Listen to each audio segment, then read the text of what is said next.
La tarde del martes 20 de septiembre, el Consejo Nacional Electoral cerró la etapa de inscripciones para las elecciones seccionales que tendrán lugar el año 2023.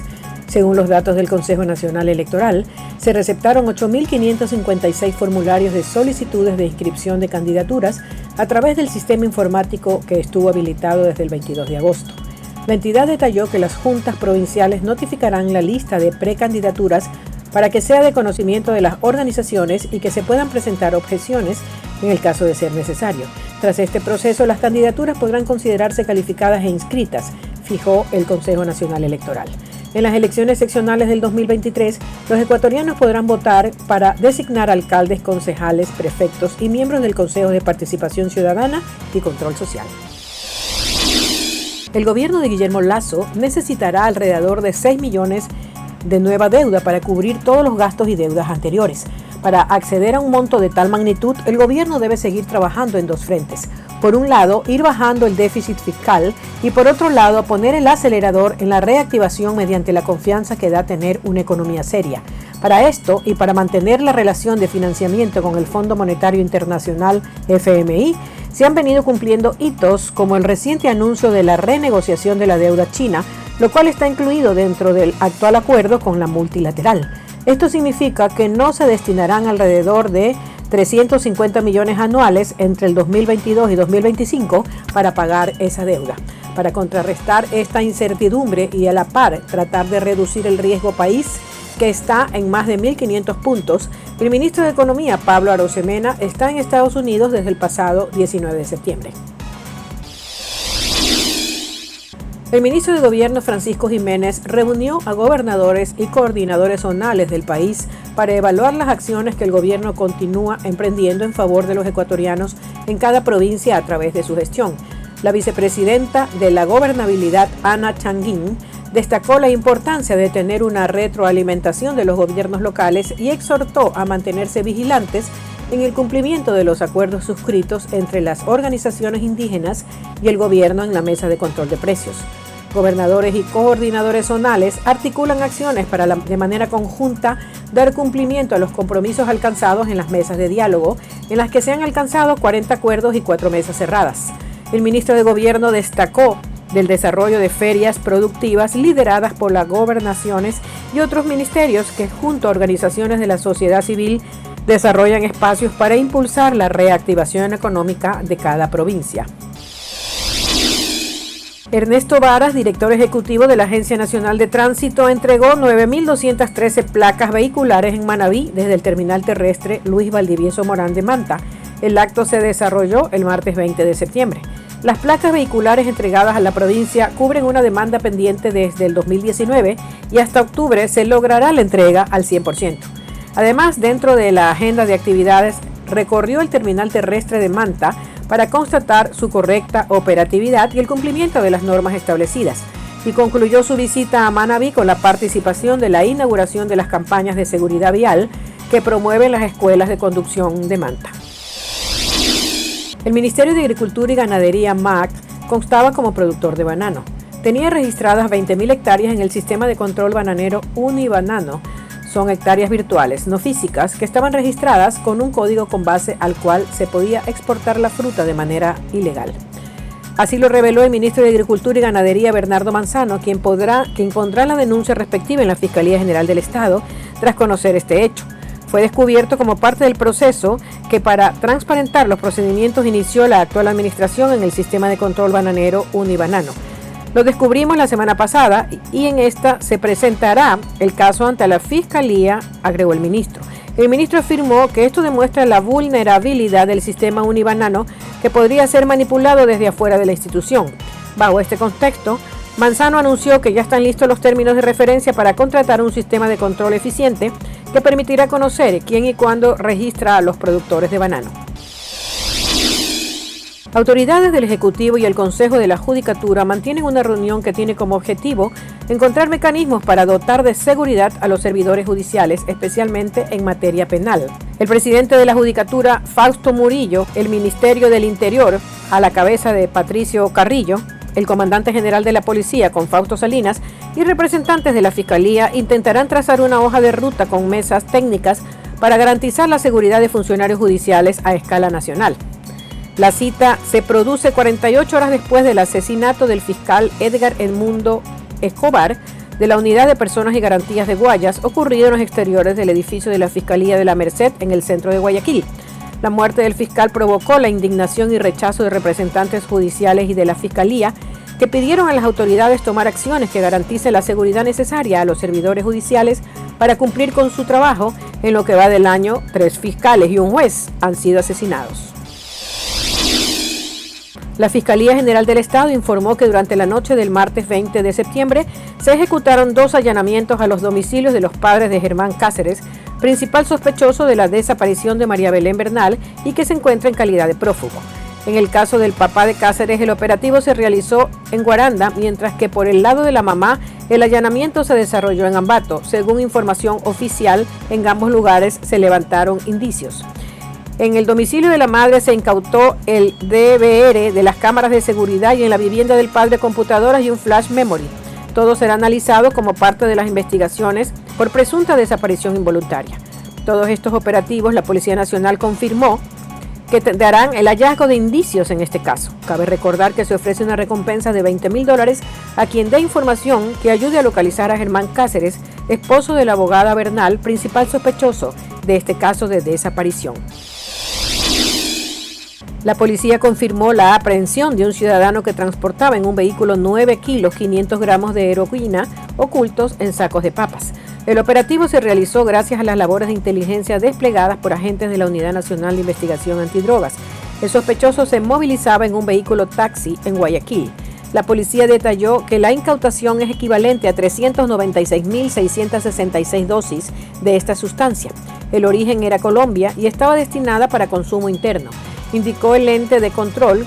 El conductor fue detenido para investigaciones. Concluyó.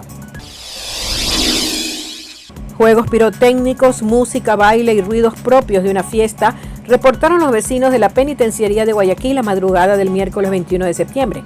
El Servicio Nacional de Atención Integral a Personas Privadas de la Libertad y Adolescentes Infractores señaló que se está recabando información sobre el tema y ofreció dar una versión.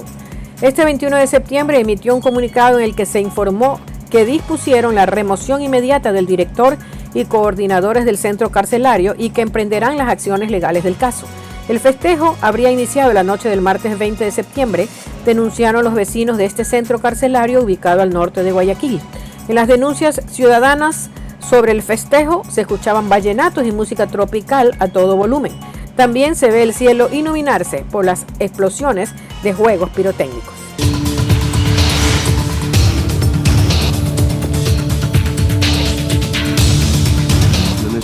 El presidente de Colombia, Gustavo Petro, se estrenó ante la Asamblea General de la ONU y reiteró su rechazo a la estrategia global de lucha contra las drogas y el cambio climático.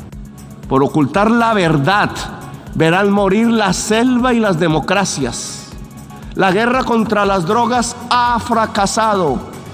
La lucha contra la crisis climática ha fracasado. El presidente de Chile, Gabriel Boric, también se refirió al cambio climático y a la vulnerabilidad que enfrentan los países de la región, que no son los grandes emisores de gases de efecto invernadero, pero sí los más expuestos a las consecuencias del calentamiento global. La crisis climática afecta con particular fuerza a nuestro continente americano y también en particular al Caribe y a los sistemas de vida de nuestra gente. El presidente brasileño Jair Bolsonaro, quien se encuentra en campaña de reelección, aprovechó el foro para hacer un balance de su gobierno y ofreció ayuda a los religiosos católicos en Nicaragua. Quiero anunciar aquí que Brasil abre sus puertas para acoger a los sacerdotes y monjas que están sufriendo persecución del régimen dictatorial de Nicaragua.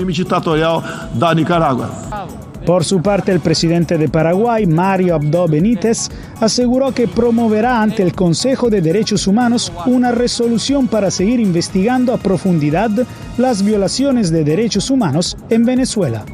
No podemos correr la vista de lo que sucede en otros territorios y dejar a su suerte a naciones hermanas.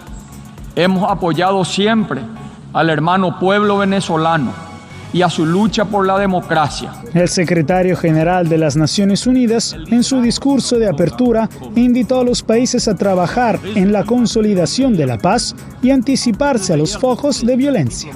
En todo lo que hacemos, debemos reconocer que los derechos humanos son el camino para resolver tensiones, poner fin a los conflictos y forjar una paz duradera. Personas de Nicaragua, Venezuela y Cuba presentaron una muestra fotográfica llamada Retratos Humanos de Historias de Presos Políticos para reclamar la liberación de sus parientes arrestados en esos países por motivos políticos. Yo soy Victoria Cárdenas, esposa de Juan Sebastián Chamorro, candidato a la presidencia de Nicaragua, que fue ilegalmente detenido el 8 de junio del año pasado. Hace más de 468 días que Victoria Cárdenas no ve a su esposo Sebastián Chamorro, recluido en lo que ella describe como condiciones inhumanas. Mi esposo es inocente y lleva todo este tiempo en una celda insalubre, en condiciones inhumanas. Con luz 24 horas, duerme en una superficie de concreto, con un colchón desgastado y sucio, está en indefensión total. Renata Holleman es una joven de 20 años que se exilió en Estados Unidos luego de la detención de su padre, el gerente general del diario La Prensa, que fue cerrado por el gobierno en Nicaragua. Mi papá fue detenido en agosto del 2021. La Policía Nacional se tomó las instalaciones de La Prensa y a él le dijeron que lo trasladaban. La muestra estará abierta al público mientras se lleva a cabo la Asamblea General de Naciones Unidas, donde muchos presidentes realizan su discurso anual. La exhibición Retratos Humanos de Historias de Presos Políticos es un llamado de atención para los países que son acusados de violar los derechos humanos en forma sistemática. No solo el llamamiento al cese de hostilidades, sino también la necesidad de que se diseñen herramientas para contener el aumento de los precios de la energía, de los alimentos, que eso está provocando serios daños desde el punto de vista de la seguridad alimentaria en América Latina y el Caribe. Semanas antes de que se iniciara esta invasión de Rusia a Ucrania, el presidente Fernández le dijo a su homólogo Putin que deseaba que Argentina se convirtiera en esta puerta de entrada hacia América Latina. ¿De qué manera se ha fortalecido esa relación en hechos concretos entre Argentina y Rusia? ¿Y esto cómo pone la situación de Argentina con Estados Unidos? No, eso no. En todo momento se entendió que lo que el presidente Fernández estaba conversando con otro presidente, con Putin, era el vínculo comercial, no un vínculo vinculado a otro tipo de relaciones políticas, ni mucho menos, era un vínculo estrictamente comercial. Las inversiones en Argentina de Rusia son mínimas, prácticamente no hay. La Argentina no tiene prácticamente comercio con Rusia. Con lo cual justamente lo que se buscaba era estimular un ámbito de negocios y un ámbito comercial, no otra cosa. ¿De qué manera Argentina a corto y mediano plazo pudiera colaborar para encarar esta situación, sobre todo en el hemisferio, tomando en cuenta que es el principal productor de trigo, por ejemplo, ¿no? Bueno, Argentina está ya cumpliendo un rol ahí fundamental. Hemos aumentado nuestra exportación de trigo este primer semestre en un 60%, pero también no es menos cierto que se necesita financiamiento. La misión de la ONU documentó 122 casos de tortura perpetrados por la Dirección General de Contrainteligencia Militar de Venezuela, DGCIM, y otras formas de violaciones a los derechos humanos cometidas por el Servicio de Inteligencia SEBIN. Estos crímenes, según Naciones Unidas, quedan impunes. Las investigaciones de la misión demuestran que la violencia documentada no fue aislada y desconectada de individuos actuando solos. La DGCIM y el SEBIN fueron parte de una maquinaria desplegada para ejecutar los planes del gobierno, de reprimir a la disidencia y cimentar su propio control sobre el poder. Este plan fue orquestado en lo más alto de los niveles políticos por el presidente Nicolás Maduro. La misión de las Naciones Unidas también alertó sobre el aumento de la criminalidad en el estado de Bolívar, la principal zona minera del país, porque asegura que allí se libra una batalla entre actores estatales y bandas criminales. Los residentes de la región han quedado atrapados en una lucha violenta por el control del oro. El gobierno de Venezuela aún no ha respondido a estos señalamientos, pero en ocasiones anteriores ha dicho que la misión está financiada por países que repudian la administración de Nicolás Maduro. El secretario de Estado de Estados Unidos, Antony Blinken, se reunió este martes en Nueva York con su homólogo turco Mevlut Cavusoglu sobre maneras de promover la coordinación y la unidad de la OTAN en respuesta a la guerra de Rusia contra Ucrania, según un comunicado del Departamento de Estado.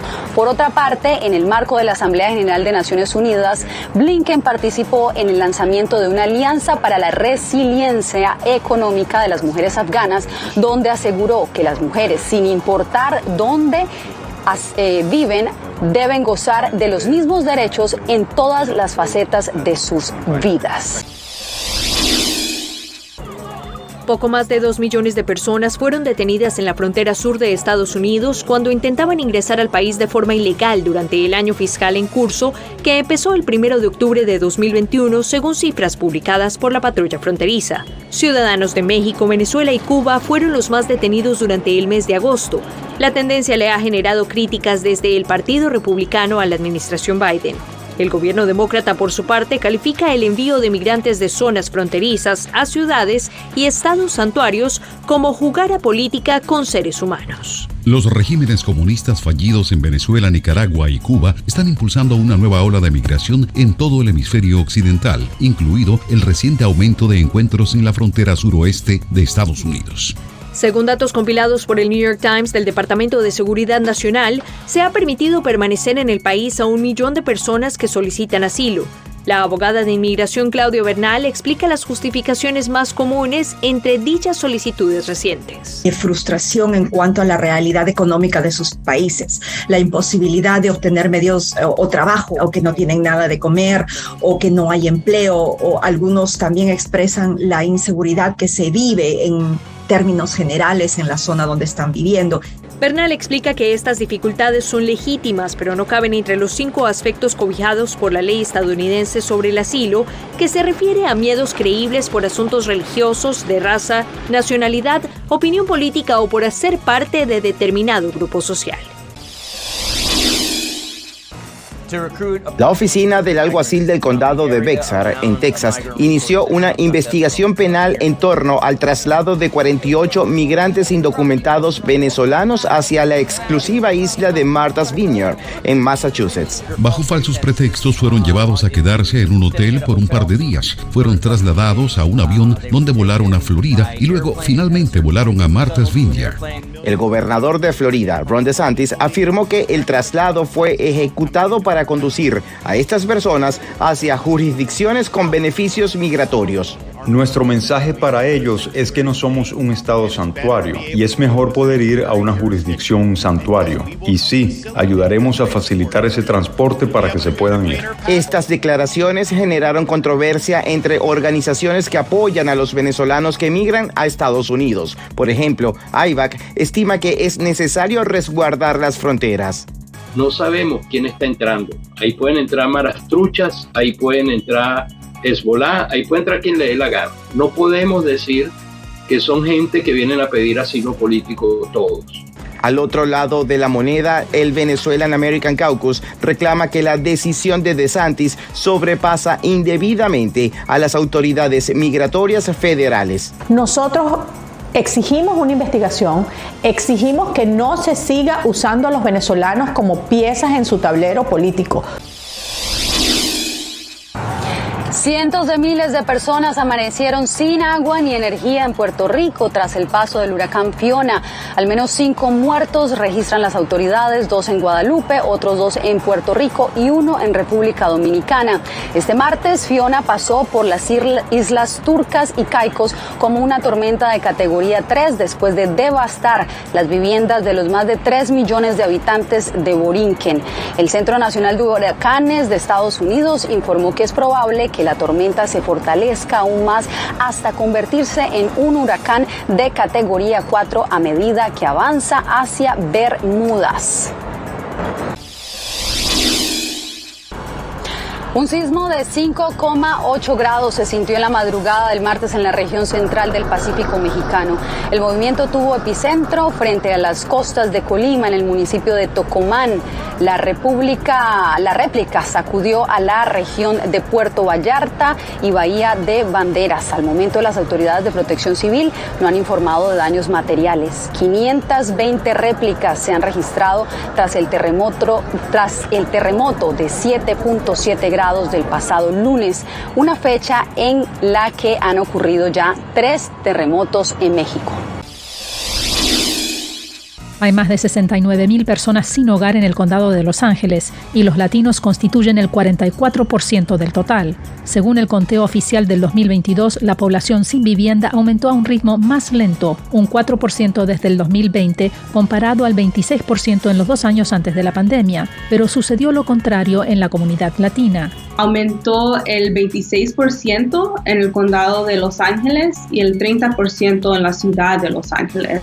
La investigadora Melissa Chinchilla, que se dedica al estudio de la crisis de personas sin vivienda, señala que el COVID-19 impactó la salud y finanzas de los latinos, exacerbando una crisis existente. Los latinos constituyen la mayor parte de las personas que viven bajo el índice de la pobreza en el condado de Los Ángeles. Mucha gente ya estaba preocupada por la vivienda accesible. Chinchilla atribuye el crecimiento de la población latina sin hogar a la falta de información y acceso a recursos que se hicieron disponibles para otros grupos demográficos, como alivio del desempleo federal y estatal, las moratorias de alquileres y programas de alojamiento en moteles convertidos en albergues temporales durante la pandemia. Nuri Martínez, presidenta del Consejo Municipal de Los Ángeles, dijo que se tienen que dedicar más recursos para abordar la crisis. Si continuamos haciendo lo mismo, no podremos resolver ni acabar con las personas indigentes en la calle. La ciudad y el condado de Los Ángeles destinarán $236 millones en nuevos fondos para construir más viviendas y aumentar servicios sociales para personas sin hogar. Gracias por seguir con nosotros y nosotros cerramos esta emisión especial desde Naciones Unidas con un títere gigante que está rondando por estos días las instalaciones del organismo. Fue llamada Little Amal, una niña refugiada siria de 10 años quien visitó el edificio para la cumbre de transformación de la educación. Se reunió con la vicesecretaria general Amina Mohamed y su propósito ha sido representar a los millones de niños desplazados de todo el mundo, recordando que la educación es un derecho básico. Amal estará en la ciudad de Nueva York hasta el 2 de octubre. De esta manera nos despedimos desde Nueva York. Gracias.